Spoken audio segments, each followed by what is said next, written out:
신약성경 디모데후서 1장 1절부터 8절까지입니다. 디모데후서 1장 1절부터 8절까지입니다.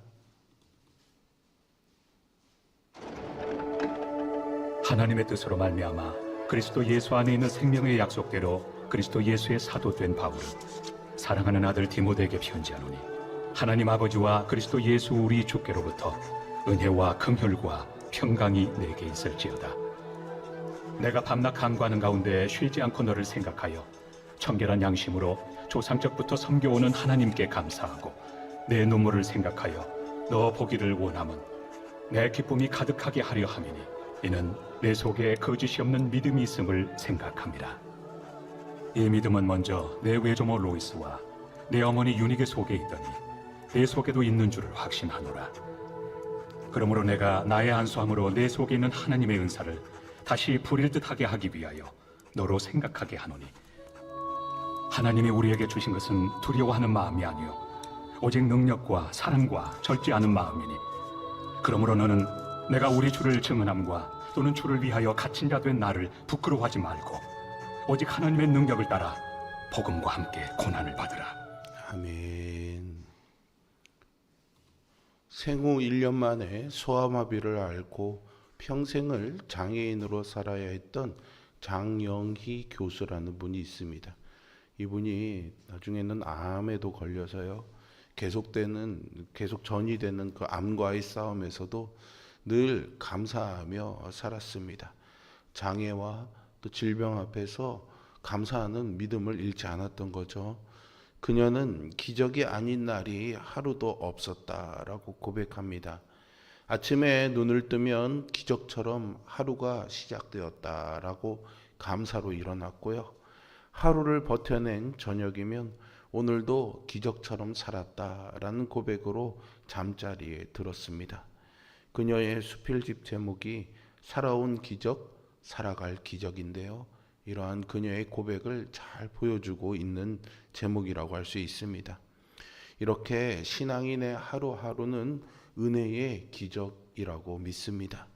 바울과 그의 믿음의 아들인 디모데 역시 그러했고요, 오늘을 살아가는 우리도 마찬가지입니다. 오늘 본문인 디모데 후서는 바울이 신앙의 유산을 물려준 영적 아들인 디모데에게 보낸 편지입니다. 바울은 먼저 인사, 감사, 권면을 통해서 위선 없는 진실한 믿음의 귀중함과 은사 개발의 필요성을 말하는데요, 두려움과 대조되는 능력, 사랑, 절제가 하나님이 주시는 마음임을 강조합니다. 이러한 마음은 구체적으로 복음을 부끄러워하지 않는 담대함과 복음을 위한 고난에 동참하는 용기로 표현되어야 한다고 권면합니다. 이것은 디모데에게만 한정되는 것이 아니라 우리도 따라야 하는 신앙의 덕목과 태도라고 할 수 있습니다. 바울은 먼저 1절에서 자신을 그리스도 예수의 사도로 소개하고 있는데요, 바울은 하나님의 주권적인 계획 속에서 복음의 사명자로 살아온 사람이었습니다. 그의 사도직은 그리스도 예수 안에 있는 생명의 약속을 전하기 위한 부르심이었죠. 이렇게 개인적인 편지임에도 불구하고 바울이 자신의 사도적인 권위를 강조하고 있는 이유는 아마도 디모데에 대한 애정을 드러내면서 복음과 그의 사역에 대한 디모데의 충성을 호소하기 위해서였을 것입니다. 바울은 자신의 사도직 임명을 디모데전서 1장 1절에서는 그리스도 예수의 명령이라고 말하지만, 여기에서는 하나님의 뜻으로 말미암은 것이며 그리스도 예수 안에 있는 생명의 약속대로 된 것이다 라고 표현하고 있습니다. 이것은 하나님의 뜻이 특히 그리스도를 통해서 생명을 주신다는 약속으로 표현된 구원의 뜻임을 알려주죠. 그리고 바울이 사도로서 전하는 복음이 그리스도와 연합하여 그리스도 안에서 누리는 생명에 관한 소식임을 암시합니다. 이것은 오늘 우리에게도 같은 원리로 적용해 볼 수 있는데요, 가정이든 사역이든 직장이든 어느 곳에 있든지 하나님은 우리 각자를 그분의 뜻 가운데 불러 세우셨습니다.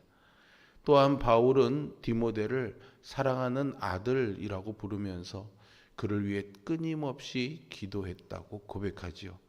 이 표현에는 멘토 이상의 영적 아버지로서의 애정이 담겨져 있습니다.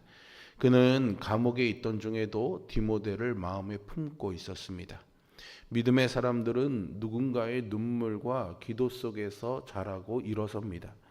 디모데가 귀하게 쓰임받았던 것도 바울이라는 동역자의 눈물과 기도가 있었기 때문이죠.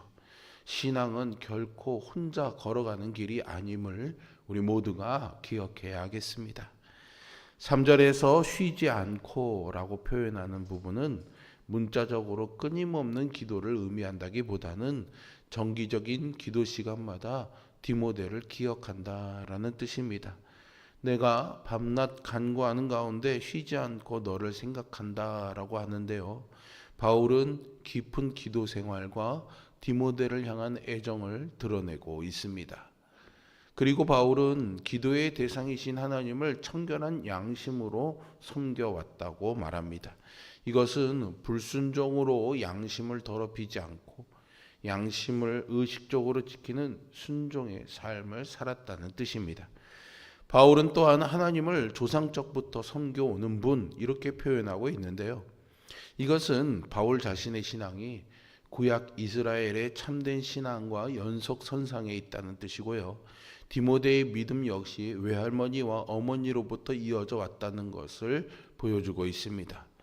4절에서 내 눈물을 생각하여 라는 말은요, 아마도 그들의 마지막 이별 때를 가리키는 것으로 보입니다. 디모데를 보기 원한다 라는 말은 강렬한 갈망을 나타내는 단어로요, 바울의 외로움과 간절함을 보여주고 있지요.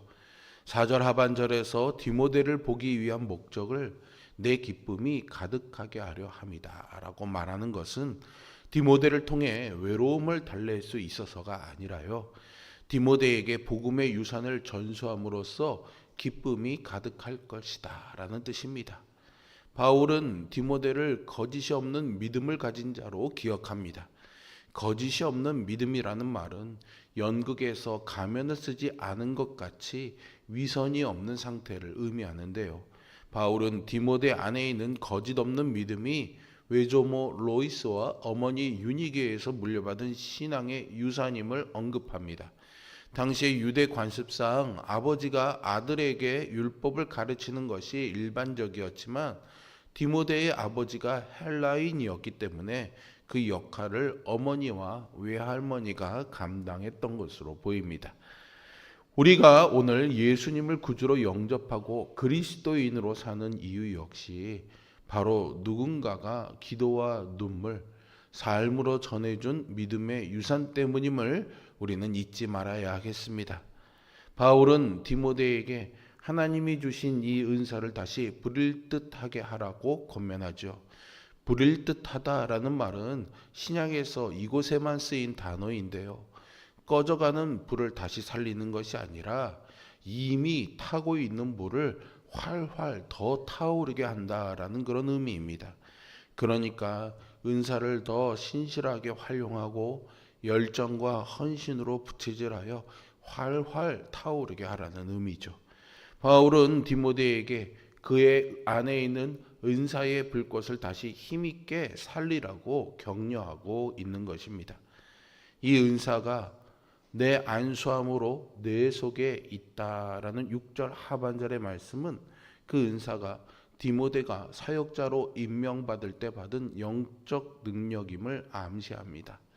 바울이 디모데전서 4장 14절에서 장로들의 안수를 말하지만 여기서는 자신의 안수를 강조한 것이죠. 이것은 디모데가 사도 바울 자신이 임명한 제자이며 디모데의 사역의 권위가 바울을 통해 왔음을 강조하는 것입니다. 디모데는 사실 육체적으로 조금 병약했고 내성적이었던 것으로 알려져 있습니다. 젊은 지도자로서 사역의 무게 앞에서 쉽게 위축될 수 있었지요. 그런 그에게 바울은 7절에서 말합니다. 하나님이 우리에게 주신 것은 두려워하는 마음이 아니요 오직 능력과 사랑과 절제하는 마음이니라고 말입니다. 여기서 두려움은 어떤 전투 상황에서 나타나는 비겁함이나 공포를 뜻하는 것인데요. 여기서는 특히 복음 증거와 관련된 위험 때문에 두려움에 지배당한 정신 상태를 가리킵니다. 그러나 하나님은 두려워하는 마음이 아니라 능력과 사랑과 절제하는 마음을 주십니다. 능력은 복음 증거에 필요한 영적인 힘을, 사랑은 다른 사람의 유익을 구하는 진정한 관심과 자기 희생적인 행동을, 절제하는 마음은 건전한 판단력과 자제력을 의미합니다. 그래서 바울은 8절에서 디모데에게 이렇게 말하지요. 너는 내가 우리 주를 증언함과 또는 주를 위하여 갇힌 자 된 나를 부끄러워하지 말고 오직 하나님의 능력을 따라 복음과 함께 고난을 받으라 라고 말입니다. 당시 복음은 유대인들에게는 거리끼는 것이었고 헬라인에게는 미련한 것으로 여겨졌습니다. 게다가 바울이 감옥에 있다는 사실은 바울이 자기의 동역자라고 인정하는 행위가 사회적으로 질타를 받을 수 있는 큰 수치처럼 여겨졌습니다. 그러나 바울은 그 수치를 오히려 하나님의 능력이라고 말합니다. 고난의 자리에서 하나님의 능력을 생생히 체험할 수 있기 때문이죠. 디모데를 향한 오늘 본문의 권면은 오늘 우리를 향한 말씀이기도 합니다. 우리 역시 믿음의 유산과 누군가의 기도와 사랑 속에 자라났고 하나님께 은사를 받았습니다. 이 은혜가 기억에만 머물러서는 안 되겠죠. 다시 부릴 듯하게 하고 두려움을 넘어 복음과 함께 고난을 받는 결단으로 이어져야겠습니다. 은사를 부릴 듯하게 하고 복음을 위해 고난을 받는 은혜의 사람으로 살아가는 우리 모두가 될 수 있기를 주님의 이름으로 축원드립니다.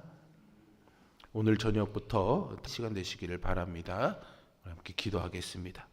살아계신 아버지 하나님, 오늘도 하나님의 은혜를 구하며 하루를 또 한 달을 시작합니다. 바울이 디모데를 영적 아들과 같이 여기며 눈물과 기도로 그를 위하여 애쓰고 그를 귀히 여기며 기도했던 것처럼 주님께서 오늘 우리를 향해서 눈물과 기도로 또 누군가의 눈물과 기도 때문에 오늘 내가 살아감을 기억하게 하여 주시고 정말 우리 안에 은사의 능력들이 또 은혜에 대한 믿음과 소망들이 부릴 듯 일게 하여 고난도 두려워하지 아니하고 믿음의 길을 걸어가는 우리 모두가 되게 하여 주시옵소서. 오늘 저녁부터 시작되는 다니엘 기도회 21일의 여정 동안 하나님이 집회마다 큰 은혜를 부어주시고 우리 또한 집회에 빠지지 않고 참여할 수 있는 육체적인 강건함과 상황들을 허락하여 주시옵소서.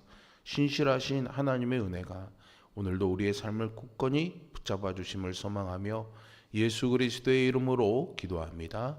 아멘. 하늘에 계신 우리 아버지